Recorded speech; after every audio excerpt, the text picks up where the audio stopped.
On January 6th, a riot in Washington, D.C. happened, and today we are going to examine the impact on U.S. reputation and on democracy in Africa. Indeed, the post-election disputes in the U.S. turned violent on January 6th. In fact, an angry and very angry crowd forced itself and entered the U.S. Capitol building, broke windows, broke doors and desks, and occupied lawmakers' building for hours before security was restored. Former and current leaders of the Democratic and Republican parties were stunned. In disbelief, they expressed concern about America's image abroad. In fact, Indian Prime Minister Narendra Modi, in a tweet, demanded that orderly and peaceful transfer of power must continue. And also, the British Prime Minister Boris Johnson wrote on Twitter saying, "Disgraceful scene in US Congress. The United States stands for democracy and around the world, and it is now vital that there should be a peaceful and orderly transfer of power."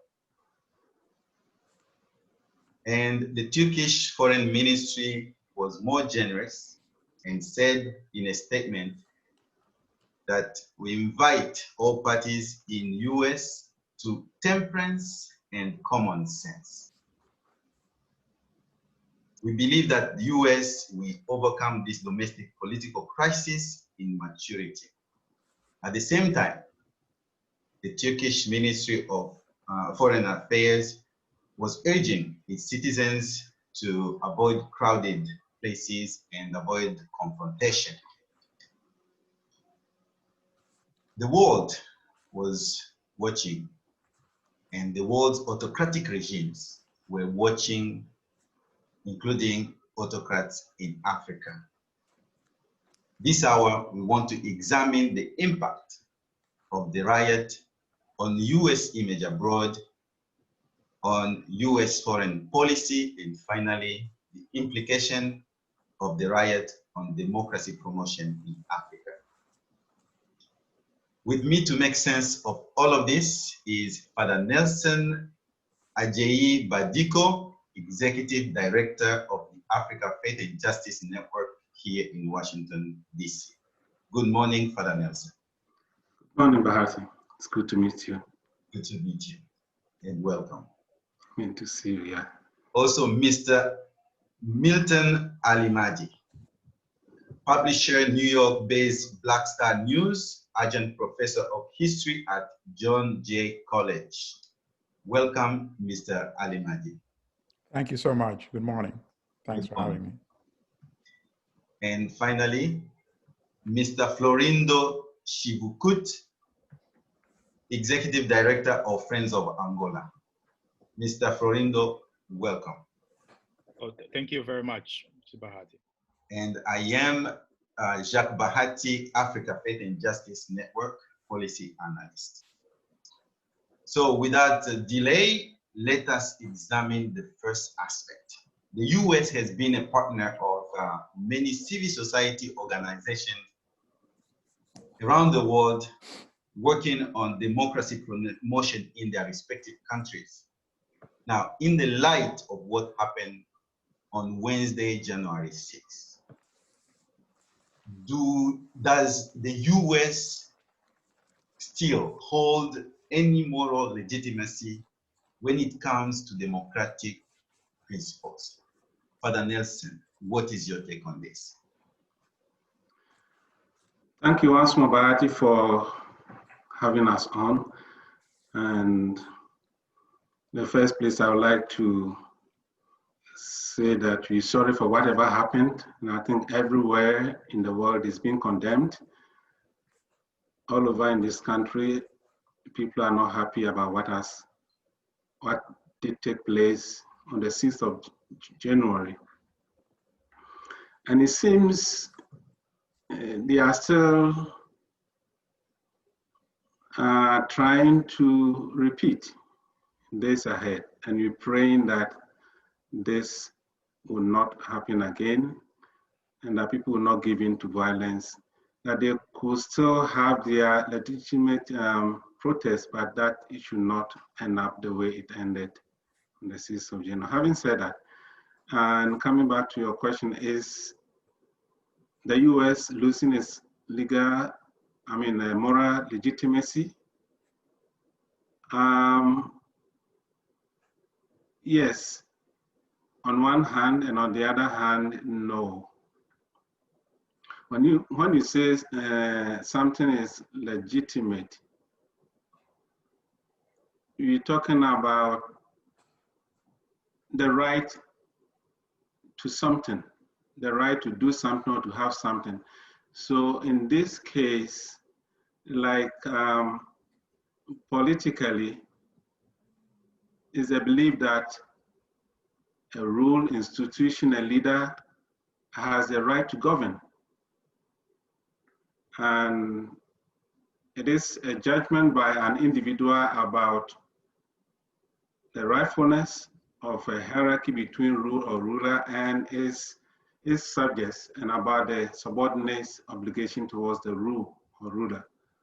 So when you look at it morally, it means that it is with the rules of an ethic. For example, a government may claim legal legitimacy, its laws, rules being established under the Constitution, but it can be accused of not having moral legitimacy if its actions are not in accord with moral criteria. So what happened, that is, the government, present government, did not act well. Morally, what it did was wrong by inciting its base to protest in such a way. And I think it is wrong. Mr. Alimadi, what do you think? What is your take on this issue? Does the US still hold moral legitimacy when it comes to democratic principle, particularly from the eyes of the world? Yes, it does. In fact, it's in a better position now to speak on these issues globally, now that it has gotten a taste of what it might feel like to live under a dictatorial leader. Because this was beyond a riot. This was an attempted insurrection. They had very specific goals, which was to prevent the certification of the duly elected president of the United States. That there's no other way around it. That is what you call a coup d'etat, when you prevent an elected president from taking office. And that is what the current president wanted to do. It was not merely a protest. He billed it as stop the steal. Come to Washington in order to stop the steal. And it's obvious to anybody that you can't just come to Washington and just stand there and stop the steal. You can only stop the alleged steal by taking action. And that is why he instructed them to go to the Capitol, and I will be marching with you. What was the purpose to go to the Capitol? To just stand outside and wave at the building? Of course not. So this was a planned insurrection. And now we are getting reports that there might have been collaboration by some of the Capitol police officers who are supposed to protect the Capitol in order to allow these people to infiltrate inside the building. We now get information that they were even getting instructions. As Representative Clyburn said, he did not think it was a coincidence that they were able to invade his unmarked office. They did not go to the office which had his name on it, but they went to the secret office that did not have his name on it. So clearly somebody was guiding them to where to go. And when they entered the building, they were uttering words such as kill Mike Pence, kill the vice president. Why? Because the vice president had refused to stop the certification of the duly elected president. They managed to go to the office of the Speaker, Nancy Pelosi. If she had been inside her office, I have no doubt she would have been killed. So this was an attempted coup d'etat. The United States has in the White House a president who is willing to remain as president, even illegally. So in other words, he wanted Mike Pence to stop the certification and declare him as the president of the United States. That is a dictator, an unlawful president. So now that the United States has gotten a taste of that, the US can now come back and speak more authoritatively on these issues. When the US comes to Africa, for example, when the ordinary Africans are saying, don't support illegitimate, unaccountable presidents in African countries, the US is now in a better position to relate to that. Sometimes it's good to be humbled a little. I think the United States has been humbled, and the United States should now be much more sympathetic with the aspirations of Africans in every African country so that they too can enjoy legitimate government, just as Americans want a legitimate president in the form of Joe Biden. Indeed, we saw many lawmakers really beating their chests when they took on the floor, regretting what this has done to their image abroad. So you are talking about in terms of taste, they have seen what it feels Absolutely. like. Absolutely. So there is a South Korean lawmaker called Song Young-jil, who said that in a Facebook post said that this kind of behavior can be exploited by dictatorship who want to justify their behavior. Mr. Florindo, you are an African. You know how many dictators we have in Africa. How true is this statement from this South Korean lawmaker? Well, thank you. And just to answer to your first question, whether the U.S. government has a moral ground to still lead the democratic values around the world, I would say yes. There's no doubt, and I will echo where my colleagues here were alluded to in regard to the unfortunate experience that the U.S. has had in these past few days, but also for those who have taken democracy for granted, they understand that it's a work in progress, and it has to be guarded by almost everyone. And it's extremely important for all of us, not just to rethink how we can prevent this to happen again, but also to keep participating on the democratic process. Now, in regard to the statement from the South Korean politician, if I got correctly, I think there's no doubt. I mean, there were a lot of kleptocrats, dictators throughout the continent who were celebrating, and to see how our capital was invaded by a mob, individuals who were trying to overturn the democratic process. But I think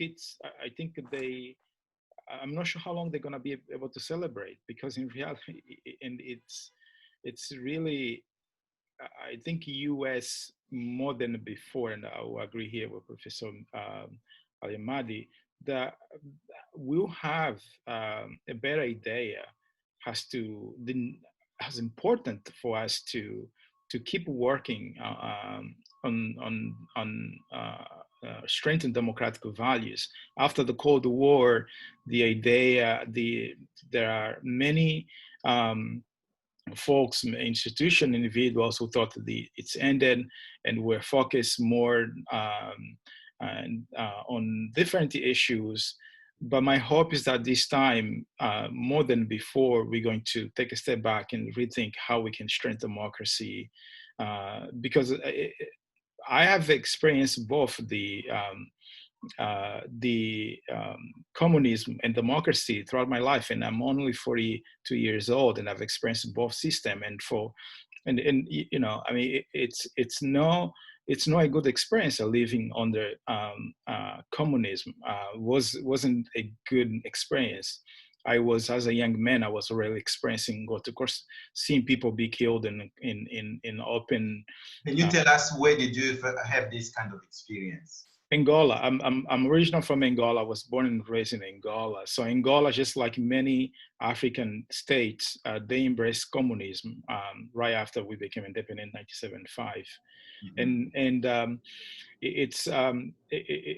so it's a place, but going back, where you don't really know where's your next day will be. I mean, and I'm referring to really, you cannot speak out about anything, right? So you cannot speak up against the government official. You have to cite where the government official is saying. If you say otherwise, then you have a problem. And your neighbors are like, everyone is spying against each other, even within families. So why would the dictators be celebrating when they are watching the capital of the United States being ransacked? Well, I mean, I think I cannot read their minds, but I have this sense that they say, well, you know, you no longer have the moral ground to come talk to us about democratic values. I think that's one of the reading that we're doing, and so see what happened to your house. So don't come to my house and tell me how I should run my country, because you're no longer in a position. And I would say they are wrong. They are completely wrong, because more than before.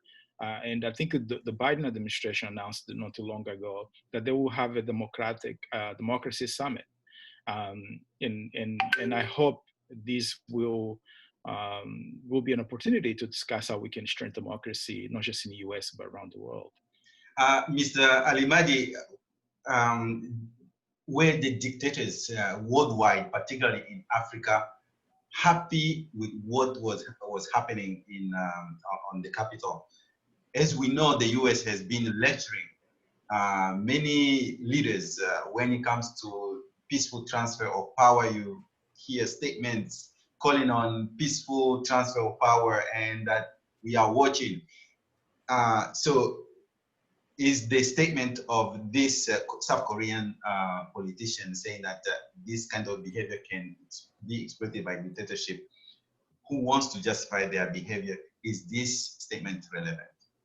It is relevant statement, but they would be celebrating, it would be a false celebration. And I agree with what Brother Florindo just said, because at the end of the day, what prevailed are the institutions in the United States. Both parties unanimously came to repudiate the attempted insurrection. Even the Republicans came out and rejected it. The ones that had been playing games, unfortunately, they had been stoking the fire, the embers, by lending this president, echoing his false claim that he had won the election that he lost. So they had built up this fire. But when they saw the danger of this fire, when it came into the Capitol itself, they backed off. At the end of the day, they sided with the democratic institutions. So they're not celebrating dictatorship. They're not celebrating the kind of dictatorship that we see in African countries. So I don't see why they have any cause to celebrate. The only thing they can say is that, well, your country is not perfect, so don't talk to me. But that's not enough to celebrate on, because even if this country is not perfect, they're struggling at improving it, at perfection. They're not struggling to increase dictatorship, which is what we have in many African countries. So if I were a US diplomat, for example, a US ambassador to an African country, if an African dictator comes to me and says, oh, don't talk to me, you saw what happened in Washington, I would respond by saying, yes, we all saw it. And yes, we all saw how, at the end of the day, all the members of Congress stood up to support the democratic institutions and to repudiate an attempted dictatorship. In other words, they would repudiate what you are doing in your own country as well. I don't think they would have a response to a statement like that. Father Nelson, what is your take on this? Yeah, like I agree with Florindo and Alman for what they just said. And I believe that the US stands diminished in its own esteem and that of its well-wishers. That is very true. But just like they just said, the morally, US still stands high in the sense that they've tried to quickly correct issues as the dictators, as we mentioned, are celebrating, is because they are trying to legitimize their own way of doing things in Africa. But the US is trying to correct things here. And that is why I would say that it has not lost its moral legitimacy completely. On one hand, it's lost it because a section of the population or the current government has acted irresponsibly. But the majority of Americans do not agree to that. And so I think the US still stands as a good example for democracy in the world because of the way they are tackling it, because of the way they are looking at it. Both Republicans and Democrats have come together to condemn it and to find a way of guarding against such future occurrences. So it has surely diminished its esteem. I'd like to go back to outside the world, but yeah. Yes, I would like to go back to what Mr. Alimadi was alluding to. When we look at US policy, many advocacy groups, including the Africa Faith and Justice Network, which we represent, have been on Capitol Hill requesting and demanding solidarity with many organizers on the continent on the issue of policy. Many dictators in Africa have been supported by the United States, and these dictators' power rests on organized mobs, brutal police, and an army that kills peaceful protesters. Now, Mr. Alimadi, do you think that this time around we might get a hearing when we go to the US leaders and say, please, don't send weapons to that leader and that leader? Your take. Absolutely. Number one, I think we will agree, we will get a better hearing, not only because, as Brother Nelson just said, and they now have a taste of it. And as you pointed out, that there's a plan, I think Brother Florindo said this actually, the plan to have a democratic summit. There's a reason why they're having a democratic summit, because they've seen the tendency for the current president to have very sympathetic affiliation and words for authoritarian leaders around the world. And people were wondering, why did he seem to have that empathy toward dictators around the world? And now we know why, because apparently he had planned all along that he would remain in power by any means necessary. So now we know that. So which obviously many African leaders have done all along for many absolutely. So he thought he was on the same page with them. So now we're going to have something that's going to be countering that, number one. Number two, we now have an American population that can now pay attention and empathize with our message. As I said, not only did the elected officials get a sense of how democratic institutions that seem to be on firm foundations can break very quickly. They're very brittle. As Brother Florindo said, we have to keep working on this process in order to perfect it. So even the American public can now relate to our appeals that no, you should not be supporting. Let's take an example of my own country of origin, Uganda, which gets $1 billion every year in US financial support and military support. We have one man who has been in power for 35 years. Just think of that. Yeah. And 80% of the population are under the age of 35. You see, the one man has been there. And how did he accomplish this? He removed the presidential term limits. That's what General Museveni did 15 years ago. And then 3 years ago, he removed the age limit of 75 from the Constitution because he knew that by this year, by this coming election on Thursday, he would be 76 years old. He would not be eligible. And yet there have been no consequences. So now when we make our appeal and we also broadcast it to the American public and we say, this is what your taxpayer, hard-earned taxpayer money is subsidizing in African countries, please join with us in voicing our concerns to your government. That if it's not good in the United States, then a dictatorship cannot be good in Africa either. Florindo, you've been in the corridors of Capitol Hill many times, seeking solidarity of the United States lawmakers on different issues, including democracy.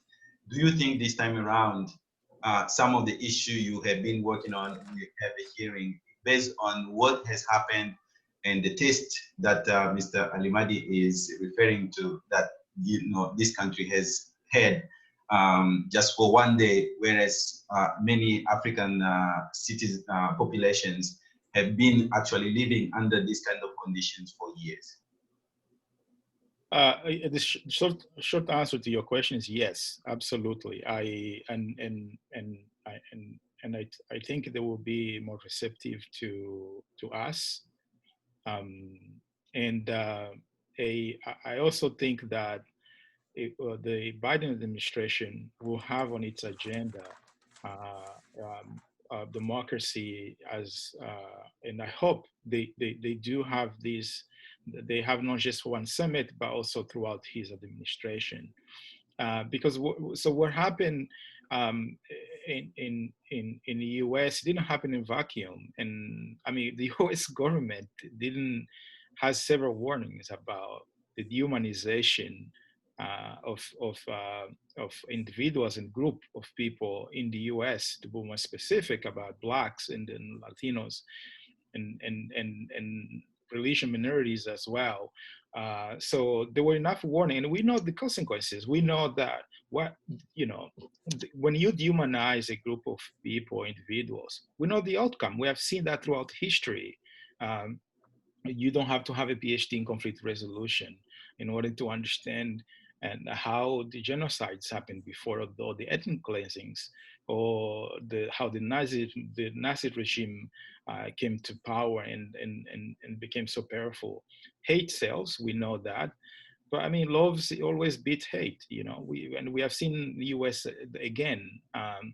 That I mean, love will always prevail, but we need people who whenever someone, and I hope President Trump will be the last one, and probably not, but it's just, but we need people who can speak out, who can, strong institutions, to make sure, just like we did this time, it will not happen again. And even if someone tried, will not succeed. It's just like what happened in the US, didn't succeed. If we were in Angola, probably would succeed, because we have a country where I was born and raised, because there's no strong institutions and one-man rule. But in the US, we do have strong institutions, and we had people who were able to stand up, and we had people who went to the polls and vote and make sure they make their voice heard. Mr. Florindo, tell me what you saw on Capitol Hill. If it was in Angola, how many people would be laying dead today? Well, I mean, it would be, Jesus, one life is too many, right? Right. To lose one life. So I just based on a history of Angola, I would say it's probably would be a massacre. Just based on in the current Angolan political context. People can barely exercise their freedom of assembly in Angola.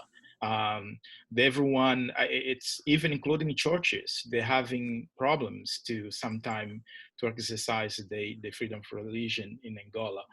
It's a one-man rule. There's no institution. So to answer your question, I probably would be a massacre in Angola.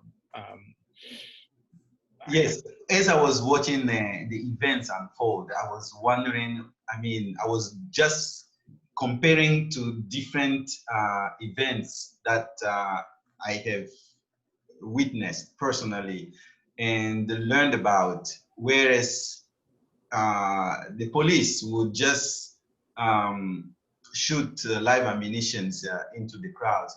But when I was looking at what was happening, I was recalling some of the statements that the US would put out, calling for restraint of the police when it comes to protests and so on.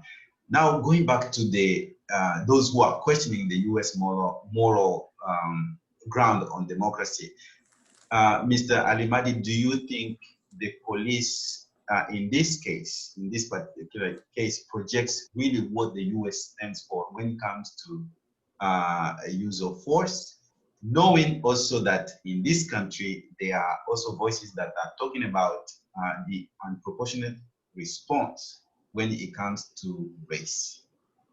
Yes, well, there's a mix there because, you know, in this country, one of the big issues that has not been adequately addressed, as Brother Florindo said, is the issue of the so-called other, people that have been marginalized due to their income bracket, due to racist demonization, ethnic demonization. We have the issue of police brutality against African descendants in the United States. We saw the issue with George Floyd, the brutal public execution of George Floyd. But then we saw the reaction that also provoked. There was a national protest against that, a demand for police departments to take appropriate reform actions. And it was broadcast globally, and it also generated international protests around that issue. If we could get that kind of reaction against some of the brutal actions by our own police forces in African countries, or by our military armed forces in African countries, many of them, by the way, trained and supplied and equipped by the United States. You see? So now whenever we see opportunities to relate our own issues back on the continent to issues that Americans are familiar with, I think that is the best way for everybody to benefit. For Americans to see that, yes, we all are involved in a sort of a global struggle against institutions that are supposed to protect the public, and yet they end up abusing the citizens for whatever reason. Let me just give you one example.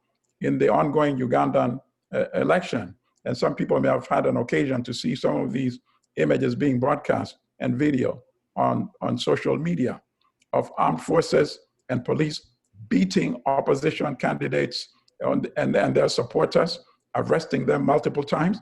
There was one incident in November when one of the leading candidates, Bobby Wine, was arrested, and then there was a national protest, and the police opened fire with live bullets. And even the police themselves admitted that 54 people were killed, but the other report says way more than 100 people were killed. Obviously, those are the kind of issues that we want the United States not to support, and keep demanding that you cannot fight inappropriate police action within your own country and promote it in African countries. Father Nelson, can you make any comparison as far as police response to protests when here in the US, what we saw and what you know to be happening on the continent? Yeah, sure. There's surely a sharp difference with regard to policing in Africa and that of the United States. But looking at how the police reacted to the African American protests and that of the recent case in the Capitol, you see a sharp difference. And I asked myself, could it be that because of the criticisms the police received, that is why this time they were not so strong on the protest as compared to that of the African Americans? So I'm just thinking maybe it's a way of changing, and the African continent has a lot to learn. And as my colleagues just mentioned, it's the Americans that are giving the guns, that are giving the training, they are giving everything, but they are not giving them the moral and ethical way of policing. And so I think it is time that America and even Europe looks at the way they do business in Africa.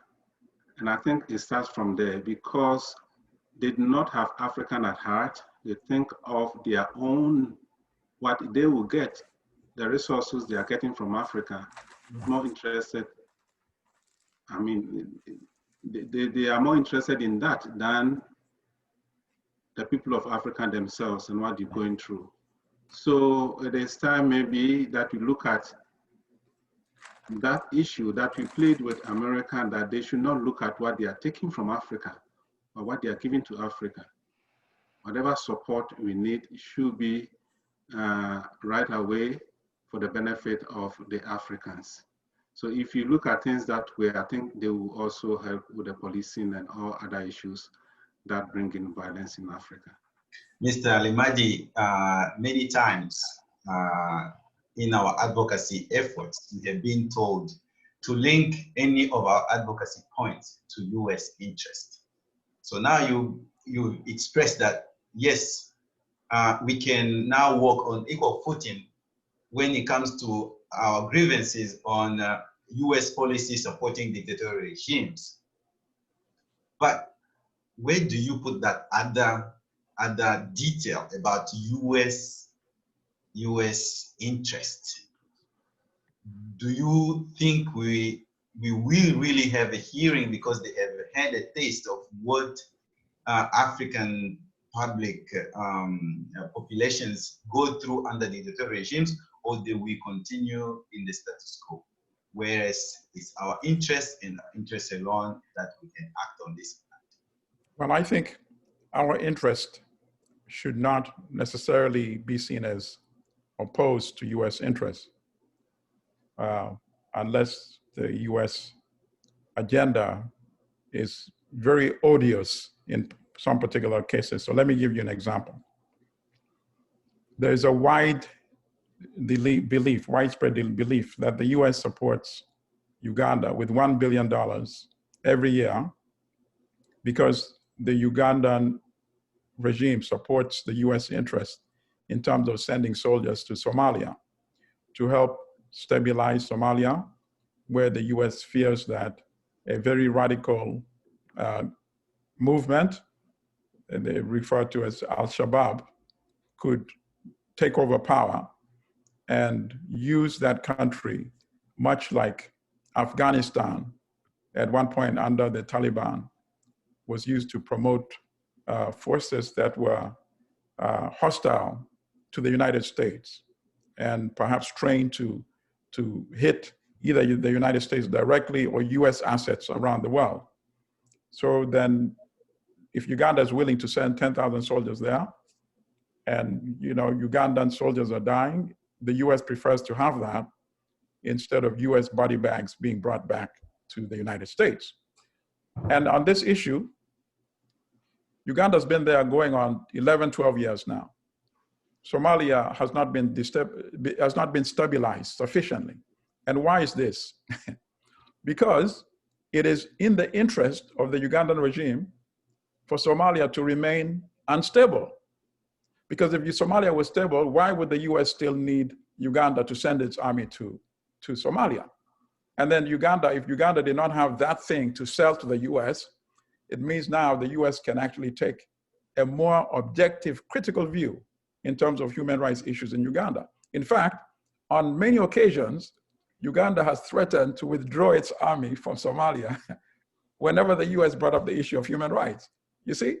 So it's a losing proposition to both the US and to the citizens of Uganda, because the US is subsidizing dictatorship in order to fulfill US interests.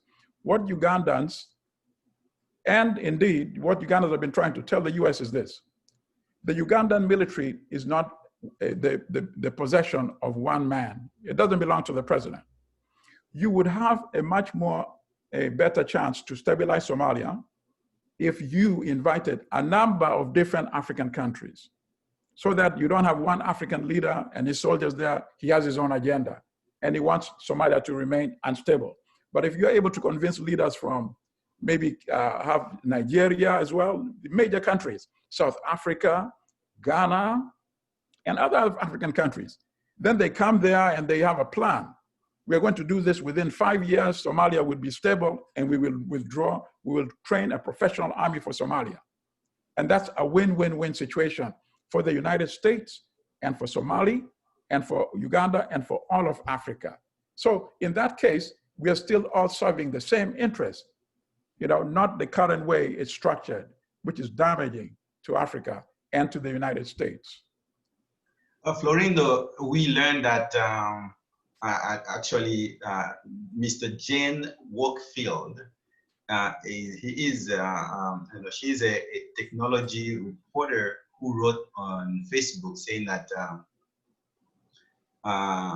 first we saw US President Donald Trump banned from Twitter and Facebook, and now that has been extended beyond US to Africa, meaning that Facebook has shut down some accounts.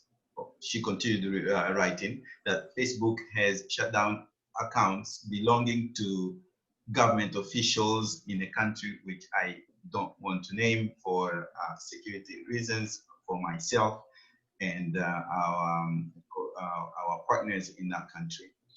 So the question here is, how can now these social media leaders be of help to advance democracy? Indeed, personally, I was stunned to see that these leaders of these social media can exercise such power over the US president. And I'm wondering how this will help African democracy organizers to move forward, because we know that African regimes, when it comes to organizing, the first thing they shut off is internet, the first thing they shut off is social media to undermine any more mobilization. Do you have any comment on this aspect of events that have unfolded when it comes to social media? Yes, I think the latest one was the Uganda president trying to restrict internet usage. His most recent example in the continent. Now, in regard to the private company, they can because they are a private company, and the U.S. law gives them the legal room to do so. Now, but they didn't do this just overnight. There was a lot of pushback. There were a lot of civil society members of Congress in the U.S. They have been trying to attempt to hold them responsible, Facebook and Twitter, to make sure that they don't provide a platform for hateful speech. Now, there's an argument that they are trying to restrict the freedom of speech. Now, I'm not a lawyer, but I know enough to distinguish between freedom of speech and hate speech, right? So this freedom of speech should give room for anyone to spread hate against individuals or group of people. My answer to that question is no. Where President Trump has been doing was spreading hate, dehumanizing for years, dehumanizing group of people, individuals, just because they either speak out against him or they didn't align with his political views, and so I think they should, but we probably were giving too much credit to them, because this didn't happen in a vacuum, and they did because they knew that they would lose support from American people, and probably around the world as well, if they didn't take the step they did, which came after too many appeals for them to do something in regard to hate speech in the U.S. And around the world. Now, there's also a there's also a caveat here, which is, well, I mean, would they shot would they ask the African leaders can ask those institutions to, for instance, to cartel human rights advocacy, or something like, or for instance, they can use different tools to prevent activists to do their job. I doubted that it can happen, but I've seen instances where it did happen. But we need to screen them. So those organizations, those are money makers, Facebook, Twitter, but we also need to hold them responsible. That issues like what happened on January 6th happened because they also are part of the blame. They also provide a platform. They had several warnings from people and institutions to stop that, and they didn't do enough. In the continent, I'm not sure. I mean, look, Angola, for instance, there's not too many people using internet. And I can tell you, if you could say civil society versus government, if there was a game, I would say the government is losing on social media. The youth are very engaged. That's the only platform that they have in order to echo their concerns. So the internet is extremely expensive, way more expensive than the US, and it's only a fraction of the population is using internet. Now there's Facebook Zero, which help a lot, but for those individuals, for Angolan government in particular, who I know better the context there, the political nuances, they probably are more willing to increase the price of internet, so less people using social media, because then what's the remaining is the public, the traditional media, which is controlled mainly by the government, and there's no really private news outlet that can cover the entire country. Mr. Alimadi, what do you think about these social media leaders taking action, and what kind of help can they offer to African mobilizers to continue to do the work of democracy promotion? Well, first of all, in terms of here in the US, for example, with President Donald Trump, I obviously, as a journalist, as somebody who is a big advocate, of course, of freedom of speech, it would be very hypocritical for me to say that some people should be restricted and some should not. But I agree totally with what Brother Florindo said, that there's a difference between expressing your opposing opinion and inciting people to violence.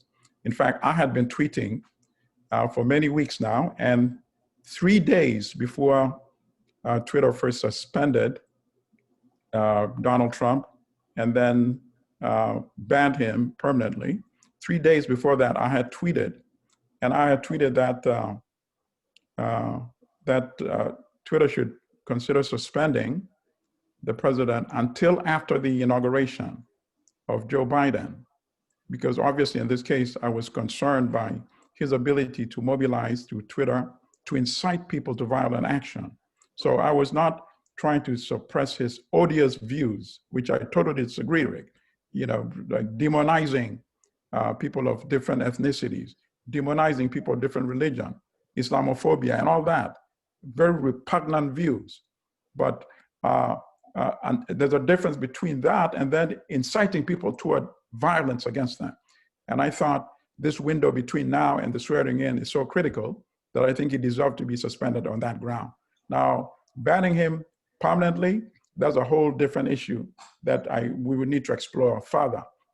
Now, in terms of social media in Africa, I'm happy that Alphabet City, which is the parent of YouTube, refused the Ugandan Communications Commission's request, a written request for them to delete certain social media TV outlets that had been live streaming the campaign, because it was only through them that people were, number one, able to see that this candidate, Bobi Wine, is likely in a position to defeat General Museveni, just by viewing the size of the crowd that was coming to his events. And then number two, people were able to see in real time the brutal behavior of the police and the armed forces attacking the unarmed civilians. And so it was actually protecting some of them, because when the police became aware that this was being live streamed, they became a little more restrained in their violent actions, even though it continued. People saw even journalists being beaten, journalists being shot at. So of course, Alphabet City rejected this request and allowed those social media platforms to continue, which was the appropriate thing. And in most countries in the world, people want to promote engagement on social media. But in Uganda, because as I said earlier, the population is so young and they mobilize and they speak through social media, the government has imposed a tax on access to social media in an attempt to restrict access by young people. And that, of course, should be rejected as well.